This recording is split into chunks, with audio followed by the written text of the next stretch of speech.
பிராணாயாமம் அப்படின்னு சொல்லப்படுற மூச்சு பயிற்சியை பற்றி பார்ப்போம். இந்த மூச்சு பயிற்சியோட முக்கியத்துவமே நம்ம ஜென்ரேஷனில் ரொம்ப நம்ம தெரிஞ்சுக்கிட்டது கோவிட் டயத்தில் தான்.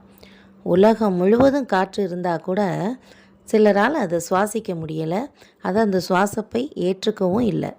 அந்த மாதிரி கஷ்டமான சூழ்நிலைகளில் ஆக்சிஜன் சிலிண்டர் வைக்கிற நிலைக்கு அவங்க தள்ளப்பட்டாங்க. அந்த மாதிரியெல்லாம் இல்லாமல் நுரையீரலை நல்ல வலுவாக வச்சுக்கலாம். அதே மாதிரி சுவாச மண்டலத்தையும் வலுவாக வச்சுக்கிறதுக்கு இந்த பிராணாயாமம் மூச்சு பயிற்சி நமக்கு உதவுது. இதோட பலன்கள் என்னென்ன அப்படின்னு நம்ம முதல்ல பார்ப்போம். மூச்சு பயிற்சியை தொடர்ந்து செய்யும்போது உடலில் ஆக்சிஜன் ஓட்டம் மேம்படுது. உடல் முழுவதும் ஆக்சிஜன் பரவுறதுனால உடல் சுறுசுறுப்பாக இருக்குது. சுவாச மண்டலம் வலுப்படுது, நுரையீரல் பலப்படுது. இதனால் நாள்பட்ட